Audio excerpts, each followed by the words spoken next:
Welcome back. It is 1635, and last year we had Margaret solidifying her plan to marry Bernard. We had Muriel becoming friends with Scylla and being mean girls. Abraham starting a relationship with Aquina. Lots of things going on. This year, public school is now open, and we can send our male Sims to school for 2,500 simoleons. Did I write that down somewhere else for when I forget it?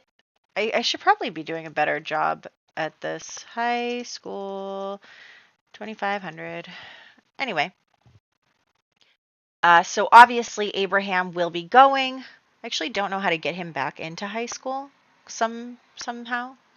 I have some setting on my MCCC where teens don't go to school. I'll figure that out. Um, Okay, so yeah, obviously Abraham will be going. It's only open to men, and also he is, Humphrey's protege, so he will be trying to take those extra opportunities. So for birthdays, we have Theophilus Walderick, no 4, 8, or 17 for that toddler. Good. Amity Hobart and Chayton Waldrick, no 13 or 19 for either of those kids. Ooh, Chayton.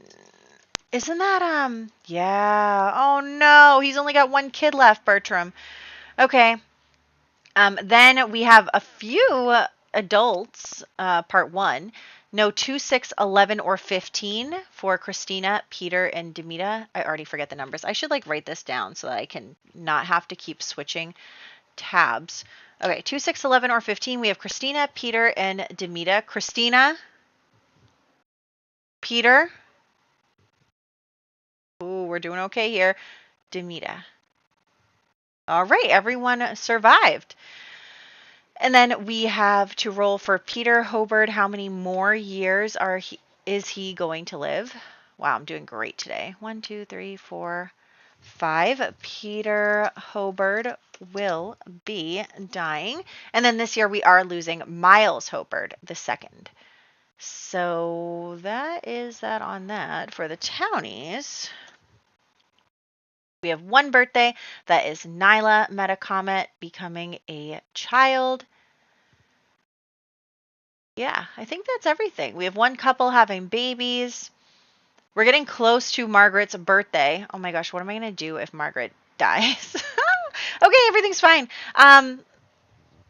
Margaret's birthday is coming up. I just it's been so long. It's hard when we're playing and we lose the parents when the kids are young, and children don't really have as much gameplay as the older Sims. So when we lose the parents, it becomes difficult to find, storylines with just children. So I like that Margaret is becoming a young adult. We're going to start having all the kids becoming young adults. They've been teens. They've been able to do teen drama. And so I want to keep moving forward. It's been so long since we had, a household having babies, our main household. So anyway, I'm just rambling at this point, but that is next year us's problem. So yes, let's hop into the game. So here we are at our house. Let's pretend we don't have that much money because we've been spending it over the years, which I haven't really been paying attention to the simoleons in each household lately. We haven't really been playing in the households long enough to build up money or spend money or anything like that. So we're just going to say that we have a normal amount of money, but there are 5 children here, all of whom need to get married, one of whom now needs to go to school for 2,500. And so, that is not great for our financial situation. So Fronia sits down the kids and she's like, okay, we need to talk about this because, I have 4 girls that need to get married and a boy that needs to go to school, and then also, have enough money to run his household. Because technically at this point, Abraham is old enough to be running this household. But since he's, learning from Humphrey, he wants to go to school, he wants to do all that stuff. He's leaving the household matters to Sophronia, even though he's the man of the house now that he's old enough. But, he's got other stuff going on that he's working towards and is happy to let her do that stuff. But Sophronia basically tells the kids, look, we have a problem. We are not going to have enough money for four dowries a um, and a education, not only of this school, because this is a college prep school at this point, right? So the whole point of going to it would be to go to college the next, whenever they age up. So not only do they have to spend money for that, but then they also have to spend money for college, and then also, he'll have his own household. And so that is a lot of money stuff. And Margaret just kind of comes forward and she's like, look, don't worry about me. I'll figure my own stuff out. I will figure out my own dowry. Don't worry about me. So Margaret takes herself out of the equation. She's like, I'll handle it. I'll go find collectibles. I'll paint pictures. I'll do this. I'll do that. Like, I will make the money for my own dowry. And she knows that Bernard doesn't care anyway, but it doesn't look good for their family and, even for her younger sisters to have to have their sister not be able to afford the dowry. It's not good for their marriage prospects either. So Margaret's like, don't worry about me.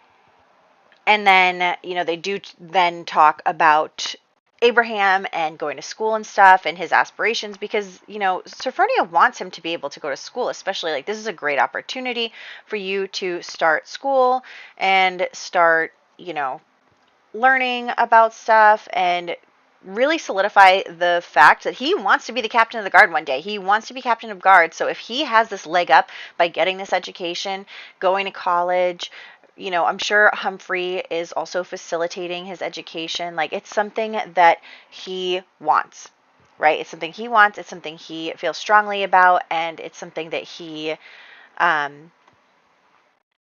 wants to do so that he can show that he is qualified for that future position. So that's good for him. Margaret gathers the boys, her boys. That's what they're going to be from now on. Solomon and Bernard are the boys. And she gathers them together and she's like, look, we need to make enough money for my dowry. Like, I know that you guys are figuring out, the cabin situation that they're all going to move to next year, but she's like, we need to figure out a dowry. And so they're all three of them are going around, they're digging up stuff, they're trying to find stuff, they're selling stuff. It's all of that, trying to figure out how they're going to get 500 simoleons for her dowry, because that's for poor people, right? The poor people get to spend 500 simoleons, which is actually pretty easy to find when you're gardening. Finding collectibles was actually not super easy. Like, I think we got maximum 200 simoleons of collectibles before I was like, I'm going to the garden and I'm just going to harvest stuff and I'm going to sell it there. So that's where the real money maker is. But for now, her and the boys are fishing. They're doing everything that they can in order to gain a few simoleons so that she will be able to have enough money to pay for her dowry, maybe even have a little extra money to pay for her sisters' dowries, because she does want her sisters to do well in life and knows that it's going to be tough for the family with Abraham needing basically 5,000 simoleons plus on top of their living expenses. So it's really not an easy situation the family is in with so many children. I guess that's kind of, like, look, Humphrey only has one son, so it's easy for him. His son just gets everything. But, like, look at Christina and Peter. They're going to have to spend a lot of money to, marry off all those kids and, set the boys up with their own houses and have the girls have dowries and just, it's going to be a lot. So anyway, they're really striking out with the fishing thing. It is not going well. The fishing is not really working. It's not working super well. But they're doing their best. They're all gathering together. The three of them are definitely friends. They're good friends. They're a friend group now. They have a common goal in mind. They're going to be living together. They're all going to be raising children together. So that is something that they want to, they have to be close. In order for this to work, they have to be close. They have to all be really good friends with each other, and they have to all like each other, because otherwise this is not going to work. So just looking around, trying to find stuff, not super easy, but it's just what we're dealing with. Just checking about how much we have. I'm stealing this painting. I don't know who these people who died are. And I was like, oh, maybe we'll do some paintings, but we didn't even make money off this painting. Instead, we spent money. So I'm like, now we're down like 25 simoleons, net minus. So it's not going super well. So let's like go look for frogs. Let's breed frogs. Like, there are lots of things we can do to gather money quick. Obviously, if we were playing this household all day, every day, it would be a different situation. We'd very easily be able to get up that money in one sim year. But because of, um, you know, us bouncing around households, we don't really have that time. I mean, we can. I can make that time. That's on me that we didn't have that time. But anyway, you can see we just made a ton of money through selling some harvestables. That was easy. Okay. So that's what's going on there. We're just going to get rid of these dead plants. This garden is not doing well. It's really not. So anyway, Muriel is next on my list of people to follow around, and she's going to visit the new neighbor. So this new neighbor, his name is Elias Dale, and I got him from my hashtag, Megan Plays Sims, on the gallery, uploaded by SROARK148, who uploaded this guy. So thank you very much. I just was looking for a single guy. So here he is, and he is pretty new to town. He has money. He's doing good. He's a little bit older, but he's looking for a nice young wife to have him lots of children and everything. So, Muriel has kind of spotted him around, and, she saw that he was kind of interested a little bit in Priscilla, maybe. So Muriel knocks on his door and is like, hello, let me tell you about what I can do for you. So Muriel basically is talking to this guy about how she could get Priscilla to marry him. And he's into it because Priscilla is beautiful. Priscilla is proper. Priscilla is kind. She's the perfect wife material, and all the guys love her. And this guy's like, yeah, absolutely. And Muriel's like, well, if you pay me, I can make this happen. So Muriel and Elias here are plotting against poor Priscilla to basically, trick her into going on dates with him, maybe falling in love if that happens that way, or at least agreeing to marry him. So Muriel's like, don't worry, like I'll say that, I'm having her like meet me somewhere and then you show up instead. She's too nice to just walk away from that. Like she's too proper to be like, no, I'm going home, bye. She's gonna be polite and talk to you. So they're talking about this plan that they have for poor Priscilla, to get her to marry this older man and see if Muriel can't benefit from that. So the next thing, we're back home now. Actually, we need to get through the night first because there's no way to get a lot of Sims in one place overnight. So we'll hold off on that. But for right now, we're just going to do stuff around the house and just, tend to the garden, maybe sell a couple more things, clean up. Margaret is still working hard in the household, even though she knows that next year she is going to get married. She, provided she survives her role, which I am concerned about. But yeah, so she still is trying to take care of the house the best she can, do as much as she can before she leaves. She knows that her siblings are going to be in a good place when she goes. So Jane and Elliot have just had their second child, and it is a boy. And honestly, at this point, I'm like, okay, I don't like any of these names, so I'm going to go Google some names. And so I just go on a couple of websites, but like I feel kind of bad about sharing maybe some other people's like usernames and stuff. So I'm just going to cut that part out. So I grabbed some names off a website, added them to the spreadsheet, and this is baby Edmund Waldrick, who was just born. So he survived. He's doing good. Everything is going well so far for Jane and Elliot. We will be talking about them very shortly, like right now perhaps. So everyone gets together for church in the morning. People, why gravestones just keep appearing. But yeah, so people are hanging out at church and everything, and so some of the girls are just chatting and hanging out around the time, a little after.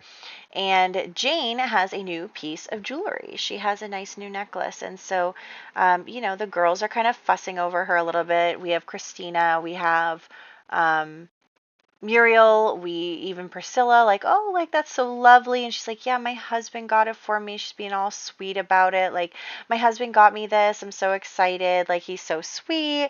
And they love it. And, they're all kind of oohing and eyeing over the fact that her husband is so nice and everything. And so they're all just chatting and spending time together. And we'll get the girls separated in just a moment, but yes, everybody had gathered for church and the service is over. So then, everybody kind of splits up, does their own thing. The girls are going to go play some games together, spend some time. So here we are with the girls. And then, of course, Muriel, who knows everything and about everyone because she's evil and she likes to gather information, is going to say something kind of snarky to Jane, like, oh, I wonder who he stole that from, because she knows Elliot's a kleptomaniac. She knows that about him. So Jane's like, what are you saying? Like, what are you implying? She was very angry that Muriel would kind of say something like that. And Muriel's like, oh, well, come on, everybody knows. And Priscilla is like, stop it. But Muriel's like, everybody knows that Elliot is a thief. Like, there's no way you don't know. Like, where else would he have gotten something so nice? It's not like he's made of that kind of money. And Jane is so furious, and she's like, I can't believe you would say that. Like, I can't believe you would accuse my husband of something like that.